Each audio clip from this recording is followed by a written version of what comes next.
मेरे देश का राजा रो पड़ा, आंख में से आंसू की धार गिर पड़ी।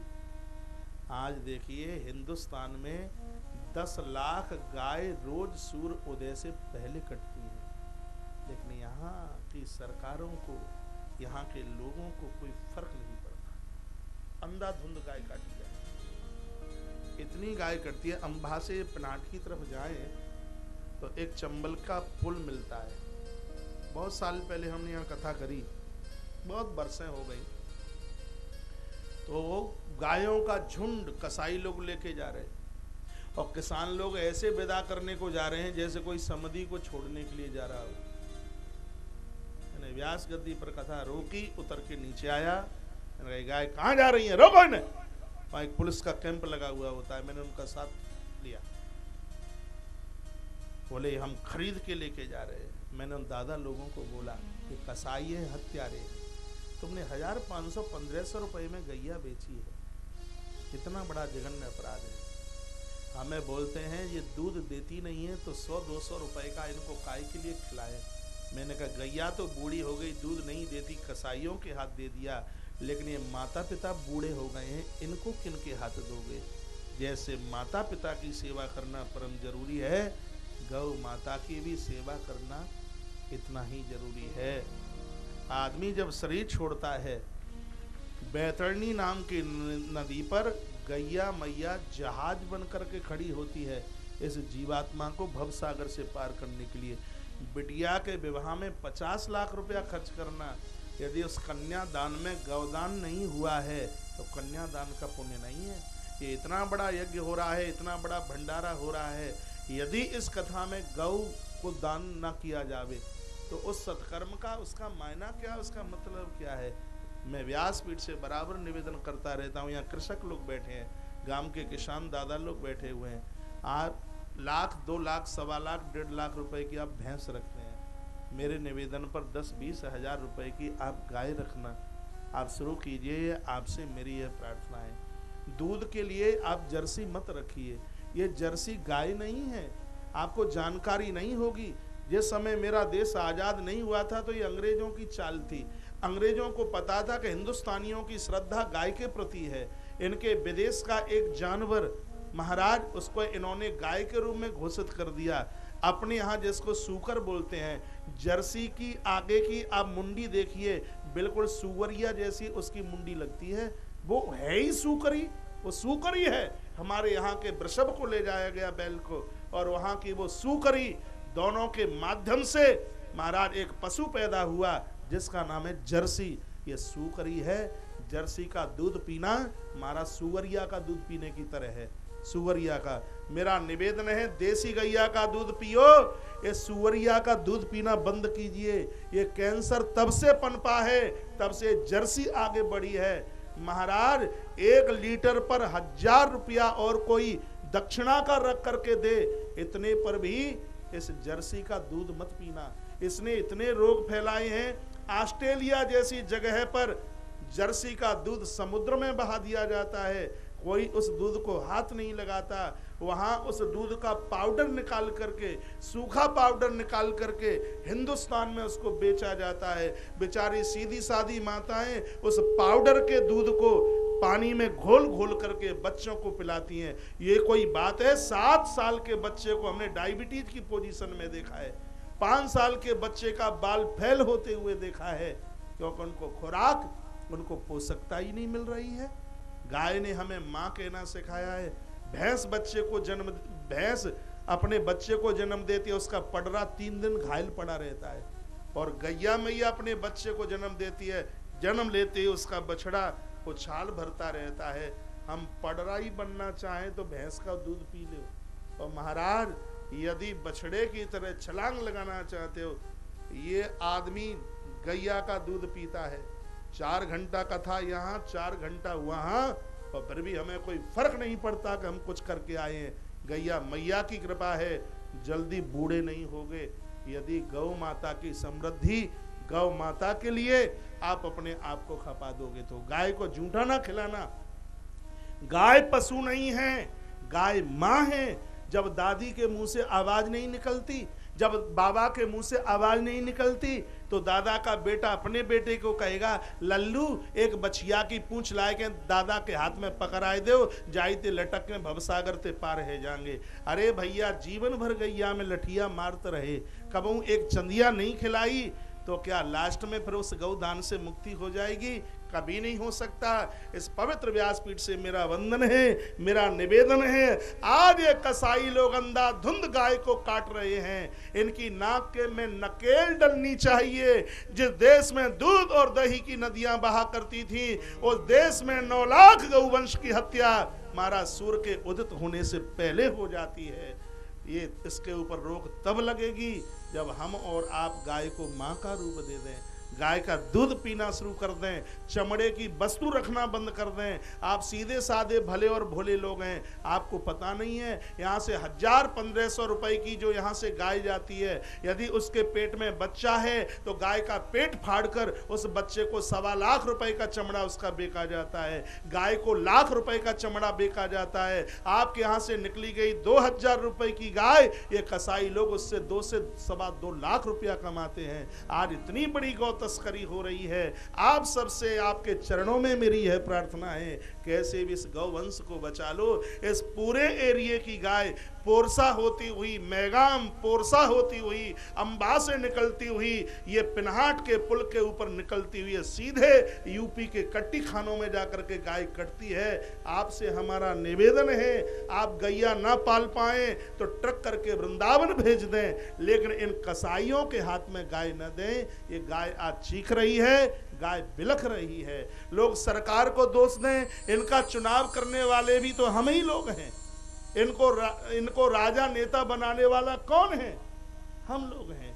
आज जैसी यदि पोजीशन बनी रही तो 25 साल तब आएगा जब पूरी इस हिंदुस्तान के ऊपर राज्य इस्लाम का होगा। इसलिए मेरा निवेदन है, थोड़ा हम सचेत हों, फिर इस पंडाल में बैठने का सौभाग्य नहीं प्राप्त होगा। ये मंदिर सब गिरा दिए जाएंगे नीचे, घंटा घड़ियाल नहीं बजेंगे। और ये स्थिति हो रही है। एक हैदराबाद का हरामी जिसका नाम ओवैसी है, ये स्थिति हुई, साम्राज्य इसका होगा। और जो औरंगजेब के राज्य में ऐसा ना हुआ, इस हरामी जल्लाद के राज्य में ऐसा हो जाएगा।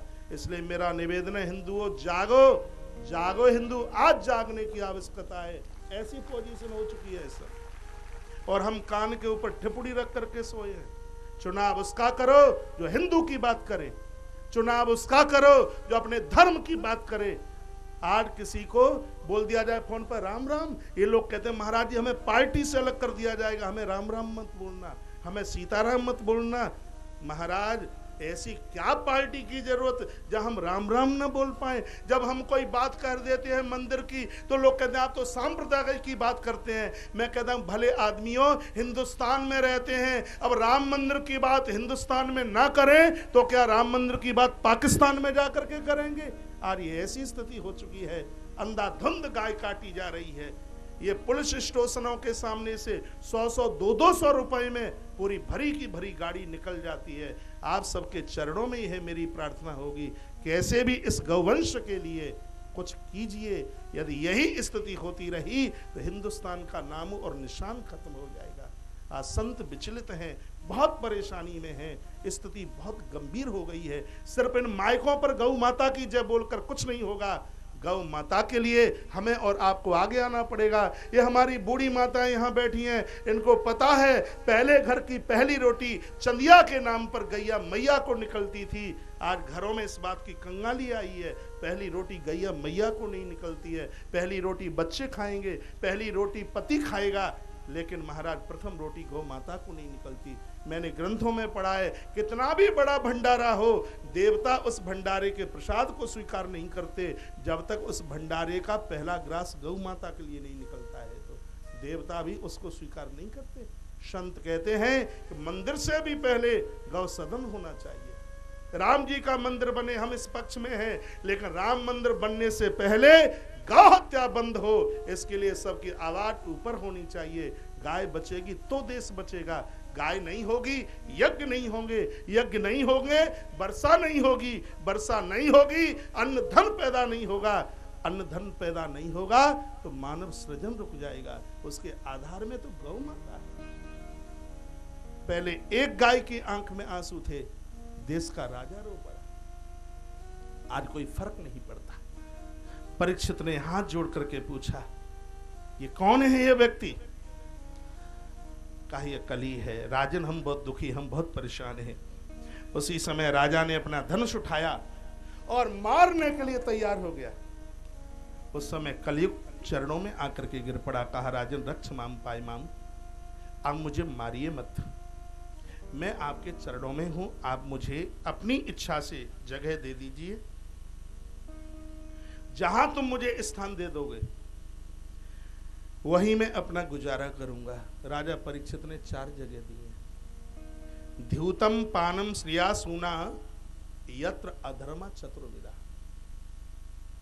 पहला स्थान दिया, जहां लोग जुआ खेलते हो वहां तुम रहना। जुआ में कलयुग है, भगवान करे ये दोष किसी के जीवन में चल करके ना आवे। जुआरियों के घर बसते हुए नजर नहीं आए कभी।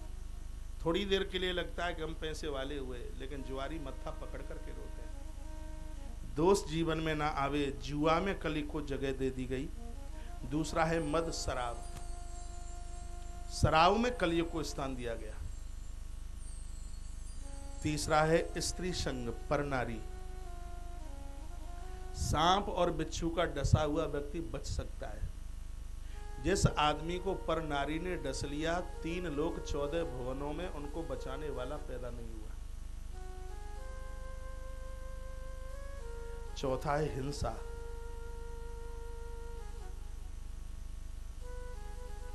कली को जगह दी गई। जुआ में झूठ नाम का दोष है, शराब में मद नाम का दोष है, स्त्री संग में आसक्ति और हिंसा में निर्दयता, ये 4 दोष हैं। जहां ये चीजें हैं वहां कली, कली मतलब कलह है, झगड़ा, लड़ाई, वहां इसको स्थान दिया गया। यह बोलता है चारों ठीक नहीं है, एक और दे दो, रजो वैरम च पंचमम। स्वर्ण में कली को जगह दे दी गई, सोने में। कौन सा सोना? कोई गिरवी रख गया बेचारा सोना, ब्याज के ऊपर ब्याज, ब्याज के ऊपर ब्याज, ब्याज के ऊपर ब्याज, देने का मन ही नहीं करा वापस करने का। ऐसे स्वर्ण में कली को स्थान दिया गया।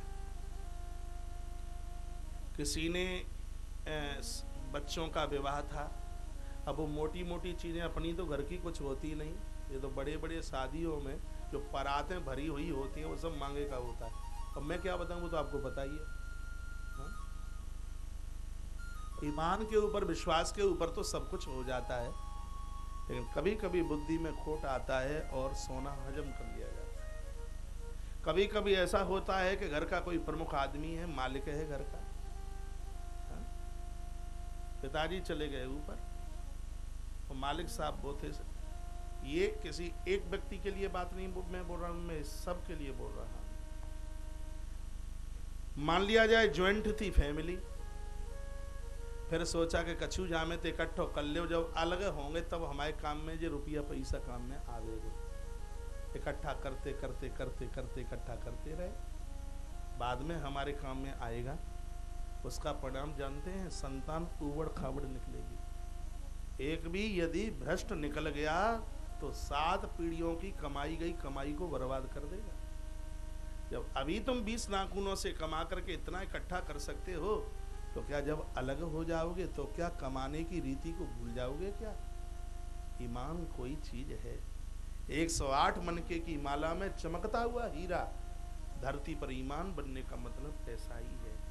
जो बेईमानी से छिपा करके धन इकट्ठा किया गया है, उसमें कलयुग को स्थान दे दिया गया। बेटियों का पैसा खाते हैं, धर्म का पैसा खाते हैं, मठ मंदिर का पैसा खाते हैं।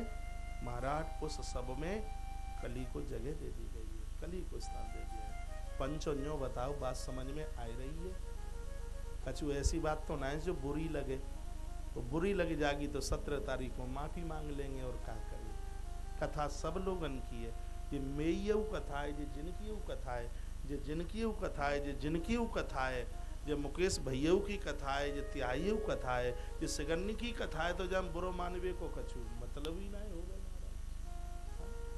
बोलिए बांके बिहारी लाल की जय हो। और श्री हनुमान जी महाराज की जय हो। कथा में तो हम सचेत हों, संकेत हों, इसमें तो ये लगे कि ये कथा मेरे लिए कही जा रही है, इससे मुझे सुधार करना चाहिए, ये गलती मैंने की है। आज पंडाल में गलती का एहसास कर लें और ये कहें कि अब खाई सो खाई, आगे के लिए राम दुआई, भगवान हमेशा के लिए माफ कर देगा, क्षमा कर देगा। ये तो मौका है गलती को एहसास करने का। हम गलती का एहसास, बोल भाई राजू, हम गलती का एहसास करें, मौका है ये। रजो वैरम च पंचमम, रजोगुण में कली। जो अपने लिए और अपने बच्चों के ही लिए जिंदगी जीते हैं, खानदान परिवार लड़का है, माई बाप किसी को कुछ नहीं समझते। हम तुम राजी का करे काजी, हम दो हमारे दो, इसके अलावा और वो फील्ड में किसी को कुछ जानते ही नहीं। कल काल उनकी कमर तोड़ देता है। व्यास गद्दी से निवेदन करना चाहूंगा, 4 बच्चों का पेट एक माता पिता भर देते हैं, लेकिन 4 बच्चे मिलकर एक माई बाप का पेट नहीं भर पाते।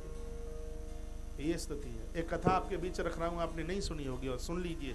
जो ना सुनी हो उस कथा को कान के ढपोला खोल करके सुनना। एक बार भीम घूमते हुए कहीं गए और कहीं से घोड़ा लेकर के आ गए, और घोड़ा ला करके अपनी घुड़शाला में बांध दिया। युधिष्ठिर रोजाना की तरह है, आप घड़ी ना देखें, अभी और चलेगी कथा। तो युधिष्ठिर रोज की तरह पहले गौशाला गए, फिर घुड़शाला गए। तो घुड़शाला में देखा तो नया घोड़ा बंधा हुआ था। पूछा उन सेवकों को, ये घोड़ा कहाँ से आया? कहा कल भैया भीम ने ये घोड़ा ला के बांध दिया है। आगे पीछे से घोड़े को देखा युधिष्ठिर ने। युधिष्ठिर ने कहा यह घोड़ा मेरे सभा में ले जाकर के बांध दिया जाए। घोड़ा सभा मंडप में बांध दिया। युधिष्ठिर महाराज की गद्दी लगी।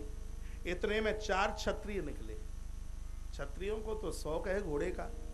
एक क्षत्रिय ने दूसरे से कहा यदि ये घोड़ा मुझे मिल जाए तो राजा को 20,000 मुद्रा दे दूंगा। दूसरे ने कहा ये घोड़ा मुझे मिल जाए तो 40,000 मुद्रा दे दूंगा। तीसरे ने कहा ये घोड़ा मुझे मिल जाए तो 1 लाख मुद्रा दूंगा। चौथे ने कहा यदि ये घोड़ा मुझे मिल जाए तो राजा जितनी मुद्रा मांगेगा मैं उतनी दे दूंगा। ये आवाज महाराज युधिष्ठिर ने सुन ली। युधिष्ठिर ने चारों क्षत्रियों को बुलाया, कहा तुम्हें ये घोड़ा चाहिए? चारों बोले हाँ हमें ये घोड़ा चाहिए। तो कहा ये मुद्राओं से नहीं मिलेगा, यदि तुम में से जो कोई मेरे प्रश्न का समाधान कर दे वही ये घोड़ा ले जाए। तो पहले वाले क्षत्रिय को प्रश्न किया है। क्या प्रश्न किया राजा ने? राजा ने प्रथम क्षत्रिय को प्रश्न किया, मेरा प्रश्न ये है कि सुई के नीचे जहां धागा डाला जाता है इतनी छोटी जगह होती है, उसमें से हाथी तो पूरा निकल गया लेकिन उसकी पूंछ अड़ी की अड़ी रह गई। इस प्रश्न का समाधान कीजिए। क्षत्रिय ने कहा जब हाथी निकलेगा तो पूंछ कैसे अटक जाएगी? कहा नहीं पूंछ अटक गई। कहा हम ते नए आवे। दूसरे का नंबर आया। दूसरे के लिए नया प्रश्न था। उसके लिए कहा कि एक कुआं है बीच में और 4 कुएं हैं आसपास।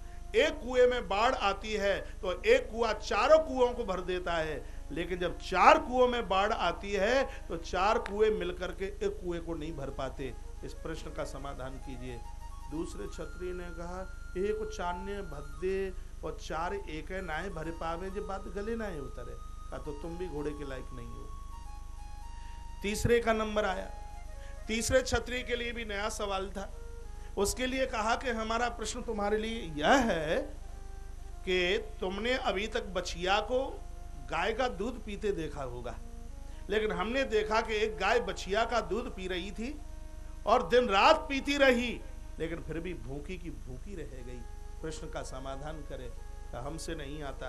अब चौथे क्षत्रिय का नंबर आया। कहा हमारे लिए प्रश्न कीजिए। धर्मराज युधिष्ठिर ने कहा तुम्हारे लिए नया प्रश्न नहीं है, तुम इन प्रश्नों का समाधान कर दो और ये घोड़ा लेकर के चले जाओ। तो चौथे क्षत्रिय ने कहा पहला प्रश्न रिपीट करें। तो युधिष्ठिर ने कहा कि हाथी पूरा निकल गया सुई की नाल में और पूंछ अटकी की अटकी रह गई। चौथे क्षत्रिय ने जवाब दिया, कहा महाराज कलकाल में ऐसे लोग होंगे जो धर्म का सहारा लेंगे वो अटके रह जाएंगे, जो झूठ बोलेंगे उनको सफलता मिल जाएगी। ये रहा तुम्हारा पहला प्रश्न। आप समझे नहीं। चौथा क्षत्रिय समाधान करता है। आपने कहा कि पूंछ अटक गई और हाथी निकल गया। जो असत्य का भाषण करेंगे, असत्य का साथ करेंगे, झूठ बोलेंगे, उनको कोर्ट कचहरियों में सफलता मिलेगी, केस उनके पक्ष में होगा। जो धर्म के साथ में जिंदगी जिएंगे उनको पग पग पर कष्ट सहने करने पड़ेंगे। ये आपका पहला प्रश्न है। बड़ी जोर से ताली दरबार में बजी। कहा दूसरा प्रश्न बताइए। कहा हमारा दूसरा प्रश्न यह है कि एक कुएं में बाढ़ आती है, 4 कुओं को भर देता है, लेकिन जब 4 कुएं में बाढ़ आती है तो वो एक को नहीं भर पाता। क्षत्रिय ने कहा राजा इसका समाधान ये है कि कलकाल में ये पोजीशन होगी, एक पिता 4 बेटों का पेट भर देगा, लेकिन 4 मिलकर के एक माई बाप का पेट नहीं भर पाएंगे। ये कलकाल का बहुत बड़ा दोष होगा। राजन तीसरा प्रश्न आपने किया है कि गैया बछिया को पी रही थी। सतयुग त्रेता द्वापर में ये स्थिति थी कि माई बाप कभी बेटियों के घर का पानी भी नहीं पीते थे, लेकिन कलकाल में ऐसी पोजीशन होगी, एक बिटिया का पिता, एक बेटी की मां अपनी बिटिया की ससुराल पहुंच करके ऐसे जीवेंगे जैसे बेटे की ससुराल में कोई समधी जीवने के लिए बैठा है। उनको कोई दिक्कत ही नहीं होगी। और उनको कहा जाए तुम बेटी के यहाँ जीमते हो तो बोल देते हाँ 100 रुपया दे के भी तो आए हैं, क्या बेटी का घर होटल समझ रखा है। कथा मानस में आती है माता जानकी के विवाह में जितने हाथी घोड़े दिए गए थे, जब तक वह जिंदे रहे उनके भोजन पानी की व्यवस्था महाराज जनक ने अपनी मिथिला से की। महाराज वो तो पशु थे, उनको इतनी जानकारी, वो सोचते हैं कि जानकी हमारी बेटी है, बेटी के यहाँ का तो पानी भी नहीं पिया जाता। तब तक जिंदे रहे उन पशु पंक्षियों ने अयोध्या का यहाँ तक जल नहीं पिया, लेकिन आज की स्थिति देखिए, आज बेटियों का कैसे खाया जाता है। ये कलकाल का बहुत बड़ा दोष होगा। राजा युधिष्ठिर ने कहा घोड़ा तुम्हारा है, ले जाओ। क्षत्रिय ने कहा राजन मैं इस घोड़े को कभी लेके नहीं जाऊंगा, इसके पामों की तरफ देखो, ये घोड़ा नहीं है, ये कलयुग है। मैं ये चला और उसी समय राजा ने देखा कि मेरे दरबार में कलयुग आ चुका है, अब हमें यहाँ रहने की बिल्कुल आवश्यकता नहीं। रजो वैरम च पंचमम। कलकाल में तो लोग अपने लिए, अपनी बीवी के लिए, पत्नी के लिए और अपने टिंकू और स्वीटी के लिए, इससे आगे तो ये भोंपू किसी को जानेंगे ही नहीं बिल्कुल। ये स्थिति होगी। रजो वैरम च पंचमम। रजोगुण में कली को स्थान दे दिया गया है। राजा यह जगह दे करके घर पर आए हैं। एक दिन की बात थी, सिंदूक देखा कुरेद कर, जरासंध के पुत्र जरासंध को मार करके इस मुकुट को लाया गया। प्रजा ने कहा राजन साहब ये मुकुट आपके सिर पर अच्छा लगेगा। महाराज ने मुकुट धारण किया है। हिंसा का दोष था, कली को मौका मिला और महाराज के खोपरी पर जाकर के बैठ गया। जो राजा आखेट के लिए कभी भी नहीं गए, आज पहली बार मृग आखेट के लिए गए हैं। पहुंचे वन में, कलकाल मृग बन के प्रकट हो जाता है, अंतर ध्यान हो जाता है। दोपहर का समय, राजा को प्यास लगी थी। बगल में समीक महात्मा का आश्रम था। महात्मा समी के आश्रम में राजा ने प्रवेश किया। राजा ने देखा महात्मा समाधिस्थ है, खोपड़िया पर कली बैठा था और इस राजा ने साधु का अपमान कर दिया। कहा अरे ढोंगी आडंबरी मिथ्यावादी महात्मा, हमें देखकर तुमने नेत्रों को बंद कर लिया, अभी देखता हूं तू कितना बड़ा तपस्वी है। बगल में मरा हुआ सांप पड़ा हुआ था, बाण की नोक से कंठ में डाल दिया है।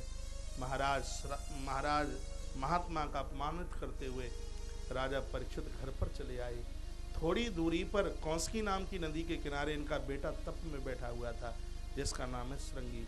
श्रृंगी को पता चला कि मेरे पिता का अपमान राजा ने किया है। हाथ में जल लिया नदी का और कहा राजन तुझे ये लगा होगा कि धर्म नीति से राजनीति बड़ी है, आज हम सिखा देंगे तुम्हें कि धर्म नीति की ताकत कितनी है। राजा दुनिया करे अन्याय तो न्याय राजा से मांगा जाए, और राजा अन्याय करे तो न्याय कहां से मांगा जाएगा। तुम्हारी इतनी बड़ी हिम्मत हो यदि मुनि कुमार तो ध्यान रखना, इतलंगत मर्यादम तक्षकः सप्तमे हनि। आज से ठीक 7वें दिन जिंदा तक्षक नाग तुम्हारा आकर के दंशन करेगा। इस लोक से लेके परलोक तक तुम्हें बचाने वाला कोई पैदा नहीं होगा। ये कुमार श्रृंगी का श्राप है तुम्हारे लिए। ऐसे जल छोड़ा, बादल गड़गड़ाहट करने लगा, बादलों की गर्ज लग रहा था कि सृष्टि का प्रलय न हो। श्राप मिल गया। आप बता सकते हो पंचो श्राप कोने लगो? बताओ। अरे एक बात तो मुंह में तो कछु उतर निकालो। परीक्षित, कथा के परसों ही मैंने बोला है कि कथा किसी और की नहीं, कथा ये हमारी और आपकी है। ये श्राप हमें मिला। तक्षक क्या है? तक्षक है मृत्यु, परीक्षित है जीव। ये मौत हर व्यक्ति को 7 ही दिन में डस रही है, 8वां दिन नहीं है। इतवार, सोम, मंगल, बुध, बृहस्पति, शुक्र और शनि, सप्ताह के 7 ही दिन में हमारी तिहाई सब की गोविंदाय नमो नमः होने वाली है। मौत सबको भोजन बना लेगी। मृत्यु से कैसे बचना है, अब यहाँ से ये आगे के चरित्र शुरू होते हैं। राजा परीक्षित ने रात को मुकुट रखा उतार के, भूल समझ में आ गई।